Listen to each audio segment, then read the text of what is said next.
الحمدللہ رب العالمین والصلاة والسلام علی محمد الامین اعوذ باللہ من الشیطان الرجیم بسم اللہ الرحمن الرحیم۔ خواتین و حضرات، ہم سورہ یوسف کی آیت 84 سے مطالعہ شروع کر رہے ہیں۔ اس سورہ میں جس طرح کے بار بار توجہ دلائی جا چکی، سیدنا یوسف علیہ السلام کی سرگزشت سے استدلال کیا گیا ہے۔ یہ پورا باب بشارت کا باب ہے۔ اس میں یہ بتایا جا رہا ہے کہ رسول اللہ صلی اللہ علیہ وسلم کی دعوت کا دنیا میں کیا نتیجہ نکلنے والا ہے۔ اس کے ساتھ آپ کے منکرین کو کس انجام سے دوچار ہونا ہے، اس سے متعلق بھی مخاطبین کو خبردار کیا جا رہا ہے۔ چنانچہ یہ سرگزشت اسی سلسلے میں سنائی گئی ہے۔ قرآن بشارت دے، انذار کرے، انفس سے استدلال کرے گا، آفاق سے یا تاریخ سے، تو یہ تاریخی استدلال ہے۔ یہ سرگزشت یہاں پہنچ گئی تھی کہ یوسف کے بھائی اب واپس اپنے والد کے پاس جائیں گے اور جا کر انہیں بتائیں گے کہ بیٹا تو وہیں چھوڑنا پڑ گیا۔ اس میں کیا معاملات ہوئے ان پر ہم تفصیل کے ساتھ گفتگو کر چکے ہیں۔ چنانچہ اب بات یہیں سے شروع ہو رہی ہے کہ جب انہوں نے جا کر بتایا تو جو داستان سنائی گئی اس میں ایک تو واقعہ تھا، اس کے ساتھ ایک تبصرہ بھی تھا۔ اس تبصرے پر سیدنا یعقوب نے یہ کہا کہ بل سولت لکم انفسکم، یہ کچھ نہیں، تمہارے دل نے ایک بات بنا لی ہے، اس لیے فصبر جمیل، صبر جمیل ہی بہتر ہے۔ یعنی میں اس وقت نہ اس کی تردید کرنا چاہتا ہوں، نہ اس پر کوئی تبصرہ کرنا چاہتا ہوں۔ تم اسی طرح کی ایک بات بنا کے آ گئے ہو جیسے اس سے پہلے یوسف کے بارے میں بنا چکے تھے۔ میرا اللہ ہی پر بھروسہ ہے اور مجھے امید ہے کہ اللہ ان سب کو، یعنی یوسف کو بھی اور بنیامین کو بھی، ایک دن میرے پاس لے آئے گا۔ انہ هو العلیم الحکیم، یقیناً وہی علیم و حکیم ہے۔ جب یہ بات انہوں نے کہی تو اس کے ساتھ قرآن کہتا ہے کہ وَتَوَلَّىٰ عَنْهُمْ وَقَالَ يَا أَسَفَىٰ عَلَىٰ يُوسُفَ وَابْيَضَّتْ مِنَ الْحُزْنِ فَهُوَ كَظِيمٌ۔ اس نے یہ کہہ کر ان سے منہ پھیر لیا، یعنی بچوں کی بات پر ان کو اطمینان نہیں ہوا، ہونا بھی نہیں چاہیے تھا۔ وہ اگر آ کے محض واقعہ بیان کر دیتے یا اس طرح بیان کرتے جس طرح کے بھائیوں کو بیان کرنا چاہیے، یہ بتاتے کہ وہاں یہ حادثہ پیش آ گیا، سامان سے فلاں چیز نکل آئی، اس کو رکھ لیا گیا، ہمارا بھائی چور کیسے ہو سکتا ہے، یہ کوئی واقعہ ہو گیا ہے، تو اس طرح کی بات اگر وہ آ کر کرتے تو شاید باپ کا یہ تبصرہ نہ ہوتا۔ لیکن جب انہوں نے بھی پورے یقین کے ساتھ یہاں یہ کہا کہ بنیامین نے چوری کر لی ہے اور وہاں یہ کہا کہ بنیامین نے چوری کی ہے، تو کون سی نئی بات ہے، اس سے پہلے اس کا بھائی بھی یہی کچھ کر چکا ہے۔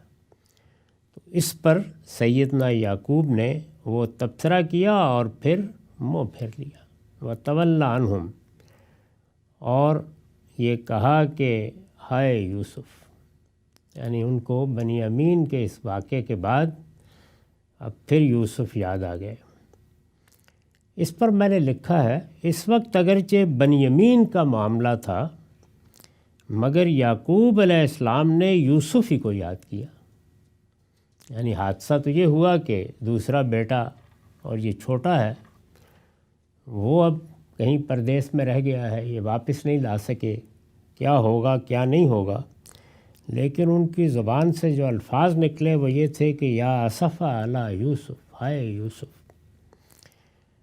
مگر یعقوب علیہ السلام نے یوسف ہی کو یاد کیا۔ استاذ امام امین احسن اصلاحی نے وضاحت فرمائی ہے، وہ لکھتے ہیں یہ بات کچھ عجیب نہیں کہ اس تازہ حادثے نے بھی حضرت یعقوب کے دل میں حضرت یوسف ہی کے غم کو ہرا کیا۔ یہ کچھ زیادہ عجیب نہیں۔ کیوں؟ اول تو بنیامین کے حادثے کی نوعیت وہ نہیں تھی جو حضرت یوسف کے حادثے کی تھی۔ یعنی حضرت یوسف کے بارے میں تو انہوں نے آ کے یہ بتایا تھا کہ اسے بھیڑیا کھا گیا، گویا موت کی خبر دی انہوں نے۔ یہاں یہ تو طے تھا کہ وہ زندہ ہے، مصر میں ہے، وہاں اسے روک لیا گیا ہے، کوئی چیز اس کے سامان سے نکلی ہے جس کو چوری قرار دے کر اسے پکڑ لیا ہے، لیکن بیٹا زندہ ہے اور باپ کو اطمینان ہے کہ وہ چوری نہیں کر سکتا، تو ظاہر ہے کہ اس نوعیت کا غم بھی نہیں ہے۔ اول تو بنیامین کے حادثے کی نوعیت وہ نہیں تھی جو حضرت یوسف کے حادثے کی تھی۔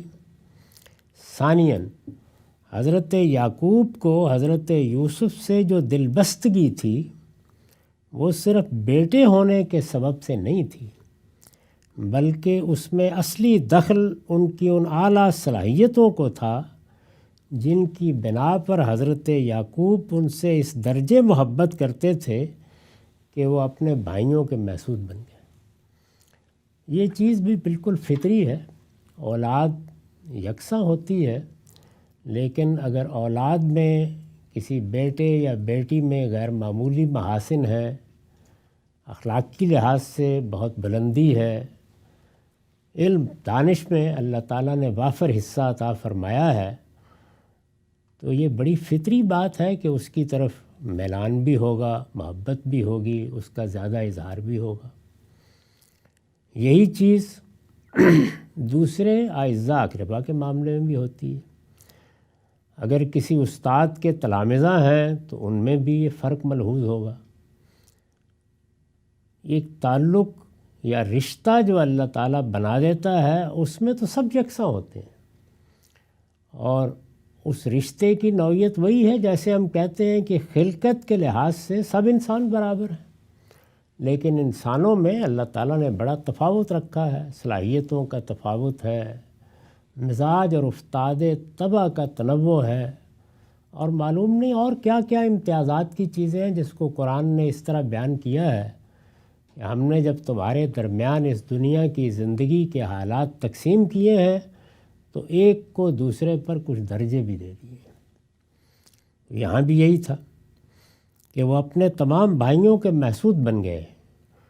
ان کے والد کو جیسا کچھ التفات تھا اسی پر تبصرہ ہے سورہ کی ابتدا میں کہ یوسف کا یہ کانٹا اگر ہم نکال دیں تو پھر باپ کی ساری توجہ ہماری طرف ہو جائے گی، اور بالآخر اسی کے نتیجے میں بھائیوں کے ہاتھوں انہیں نہایت زہرہ گداز آزمائشوں سے گزرنا پڑا۔ جو کچھ انہیں پیش آیا وہ ایسا نہیں تھا کہ کسی آدمی کو پیش آئے تو وہ آسانی سے ان مراحل سے گزر جائے۔ یعنی بھائی جن سے انسان کو ایک عصبیت حاصل ہوتی ہے، جو اس کی حفاظت کرتے ہیں، وہ ساتھ لے جاتے ہیں، اٹھا کے کنویں میں ڈال دیتے ہیں، وہاں سے ایک اسماعیلی قافلہ گزرتا ہے، چند پیسوں کے عوض اس کو بیچ دیتے ہیں۔ مصر کے بازار میں ایک غلام کے طور پر وہ بیچ دیا جاتا ہے، اور پھر اس کے بعد جو کچھ عزیز کے گھر میں پیش آیا وہ ہم سن چکے ہیں۔ 17-18 سال کا زندہ آسان نہیں ہوتا یہ سب گزارنا۔ اللہ کے آخری پیغمبر نے تبصرہ کیا تھا کہ یوسف کو جب کہا گیا کہ بادشاہ نے بلایا ہے تو یہ رہائی کی خبر تھی، ایک مظلوم کے لیے رہائی کی خبر تھی، جسے پورا اطمینان تھا کہ اس کو ناجائز طور پر جیل میں ڈالا گیا ہے، لیکن کس شان سے اس نے کہا کہ نہیں، پہلے تحقیق ہونی چاہیے، مجھ پر الزام کی نوعیت کیا تھی۔ رسول اللہ نے فرمایا میں ہوتا تو شاید یہ نہ کر سکتا۔ اس سے اندازہ کیا جا سکتا ہے کہ وہ کن مراحل سے گزرے۔ تو اس کو استاذ امام نے بڑی صحیح تعبیر سے ادا کیا ہے کہ نہایت زہرا گداز آزمائشوں سے گزرنا پڑا۔ اس نے یہ کہہ کر ان سے منہ پھیر لیا اور کہا، ہائے یوسف، وَبْيَضَّتْ مِنَ الْحُزْنِ وَهُوَ کظیم، اور غم سے اس کی آنکھیں سفید پڑ گئی تھیں اور وہ گھٹا جا رہا تھا۔ یعنی ایسی محبت تھی ان کو، غم سے اس کی آنکھیں سفید پڑ گئی تھیں۔ کیا مطلب ہے؟ حاشیہ لکھا ہے، میں نے عام مشاہدہ ہے کہ غم و الم کی شدت اور بہت روتے رہنے سے پتلیوں اور پلکوں کی سیاہی متاثر ہو جاتی ہے، اور آنکھوں کے سرخ ڈورے بھی آہستہ آہستہ غائب ہو جاتے ہیں۔ یہ اسی حالت کا بیان ہے۔ یعنی اس کو قرآن مجید نے ایک تعبیر دی ہے اور خوبصورت تعبیر دی ہے کہ وَبْيَضَّتْ عَيْنَاهُ، اس کی آنکھیں غم سے سفید پڑ گئی تھیں اور وہ گھٹا جا رہا تھا۔ باپ کی یہ حالت دیکھ کے، یعنی پہلے تبصرہ، پھر اس طرح منہ پھیر کر ہائے یوسف، اور جو کچھ ان پر بیت چکی تھی، باپ کی یہ حالت دیکھ کر قالوا تاللہ تفتؤ تذکر یوسف حتی تکون حرضاً او تکون من الہالکین، بیٹوں نے کہا خدا کی قسم آپ یوسف ہی کو یاد کیے جائیں گے، یہاں تک کہ اپنے آپ کو گھلا دیں گے یا ہلاک ہو جائیں۔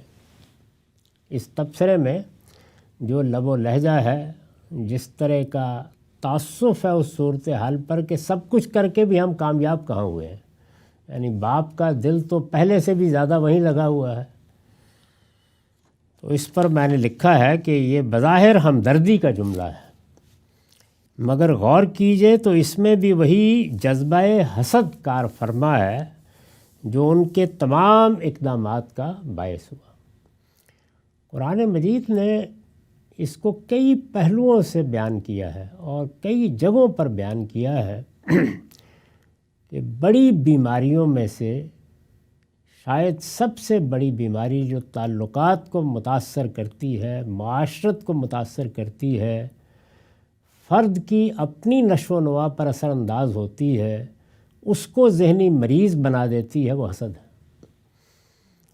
اس میں چونکہ جو اصل چیز کار فرما ہے وہ انانیت کا مجروح ہونا ہے، تو اب تفوق کی جو جبلت انسان کو دی گئی ہے وہ ایک خاص طرح کی انانیت پیدا کرتی ہے۔ تو جب وہ دیکھتا ہے کہ اس کو جو اس کا اپنے بارے میں خیال ہے اس کے لحاظ سے جگہ نہیں ملی، تو پھر وہ دوسروں کے معاملے میں حسد میں مبتلا ہوتا ہے۔ یہی حسد ایک بڑی بیماری کے طور پر بنی اسرائیل کے معاملے میں زیر بحث آیا ہے۔ یعنی اندازہ کیجئے کہ ایک پوری قوم ہے، اللہ نے اس کا استفاء کیا، اس کو بڑا درجہ دیا، کم و بیش 2000 سال تک اللہ کے پیغمبر پے در پے اسی قوم میں آئے، ان کو اللہ تعالیٰ نے بڑے انعامات سے نوازا۔ قرآن کی بڑی بڑی صورتیں ان انعامات کو بیان کرتی ہیں، من و سلوہ اتار دیا ہے، یہ چشمے پھوٹ نکلے ہیں، یہ عنایت ہوئی، وہ عنایت ہوئی۔ لیکن جیسے ہی ان کو یہ بتایا گیا کہ اب نبوت کا خاتمہ تم پر نہیں ہوگا بلکہ تمہارے بھائیوں بنی اسماعیل میں ایک پیغمبر اٹھایا جائے گا اور وہ ایک امت مسلمہ بنیں گے، تو اس میں سادہ طریقہ تو یہ تھا کہ اپنے جرائم پر غور کرتے، اپنی کوتاہیوں کو دیکھتے، جو غلطیاں ہوئی تھیں ان کی طرف توجہ کرتے۔ وہ حسد میں مبتلا ہوئے، انہوں نے فیصلہ کر لیا، کم و بیش آخری 500 سال تک یہ معلوم ہوتا ہے کہ وہ یہ فیصلہ کر بیٹھے تھے۔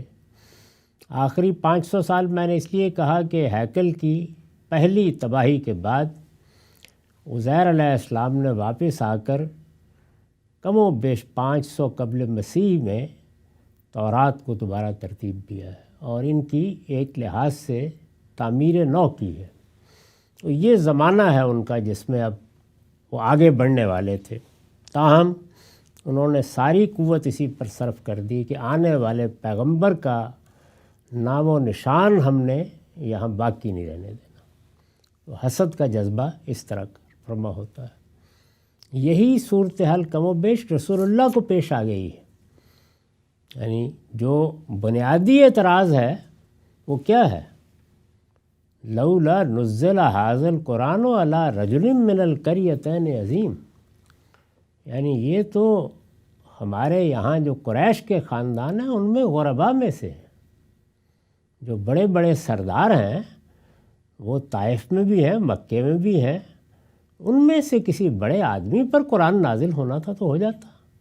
یعنی بنیادی بات وہی ہے کہ وہ بھی اس کو قبول کرنے کے لیے تیار نہیں ہیں کہ یہ لوگ تو وہ حیثیت نہیں رکھتے جو مثلاً بنو امیہ کے بڑے سرداروں کو ہے یا دوسرے قبائل کے بڑے بڑے لوگوں کو ہیں، جن کا ذکر آپ تاریخوں میں پڑھتے ہیں اور جو کم و بیش سب کے سب معرکہ بدر میں کھیت رہے۔ کیوں کھیت رہے؟ اس لیے کہ اس جذبہ حسد سے نجات نہیں پا سکے۔ تو یہ ایسی بیماری ہے۔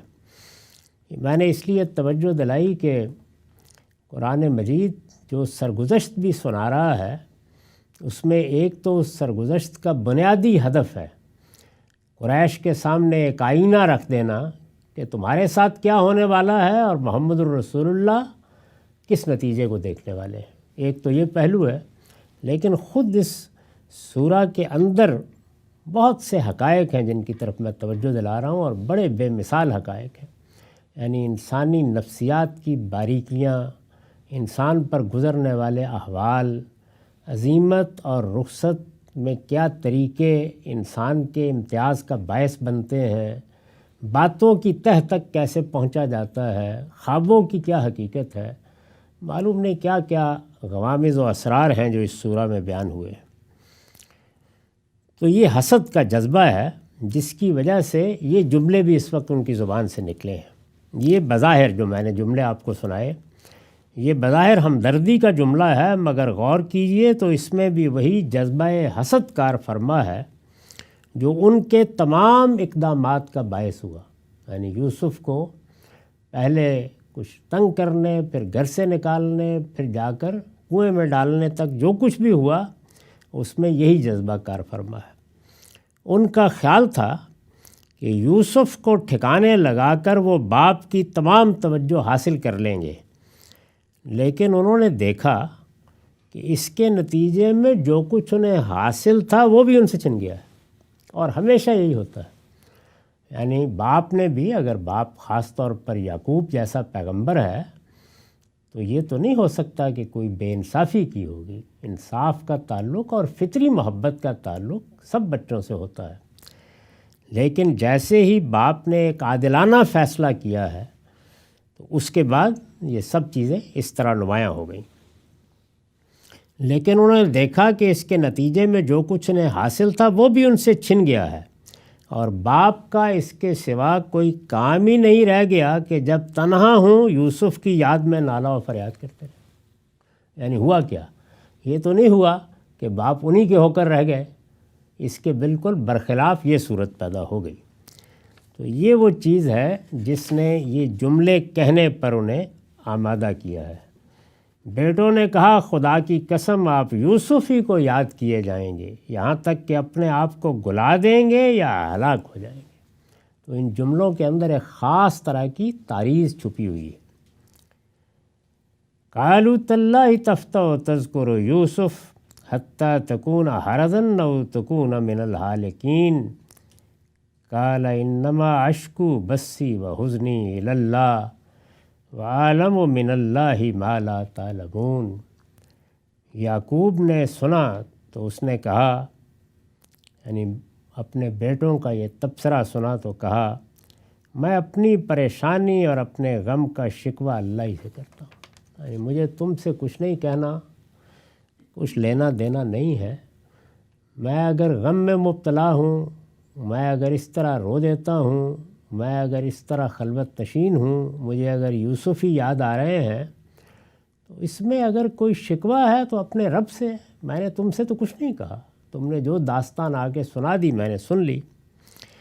چنانچہ اس پر میں نے لکھا ہے کہ یہی ایک بندہ مومن کے شایان شان ہے۔ یہ جو جملہ انہوں نے کہا ہے وہ اپنے غم و الم کا اظہار اپنے رب ہی سے کرتا ہے، اس لیے کہ اس کی تمام امیدیں اسی سے وابستہ ہوتی ہیں اور وہ جانتا ہے کہ اس کا یہ گریہ اور یہ زاری بالآخر اس کی رحمت کو جوش میں لے آئے گا۔ یعنی اسے اگر دعا کرنی ہے تو اپنے رب سے، شکوہ کرنا ہے تو اپنے رب سے، گلہ کرنا ہے تو اپنے پروردگار سے، اپنے غم اور پریشانی کا اظہار کرنا ہے تو اسی کے سامنے۔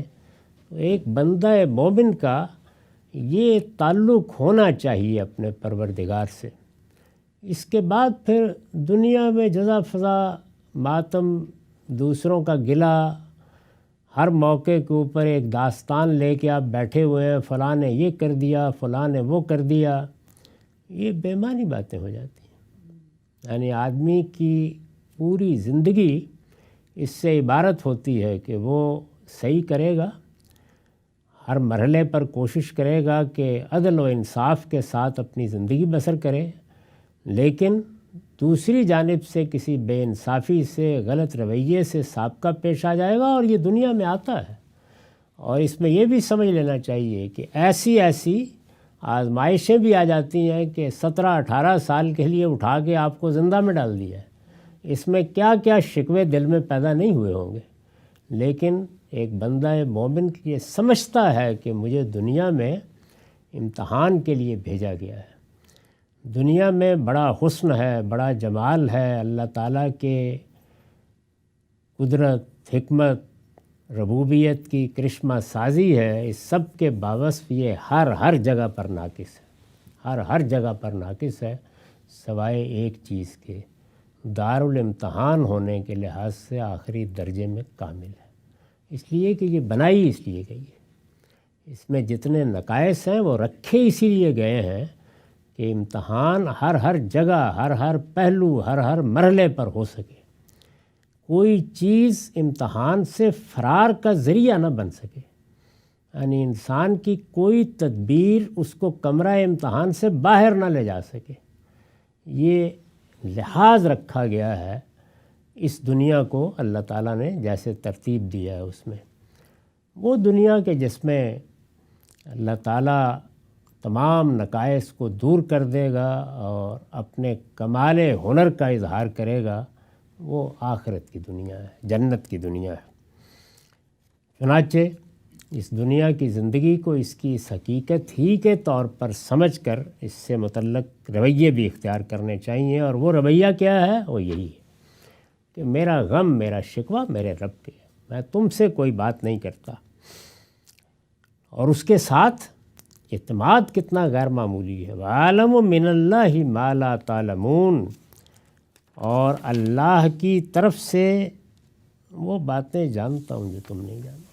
یعنی اپنے بندوں کے ساتھ اللہ کیا کرتا ہے، ان کے غم و حزن کو کیسے دور کرتا ہے، جو اس کی طرف سے اشارتاً بشارتیں ہوتی ہیں وہ کیسے پوری ہو جاتی ہیں۔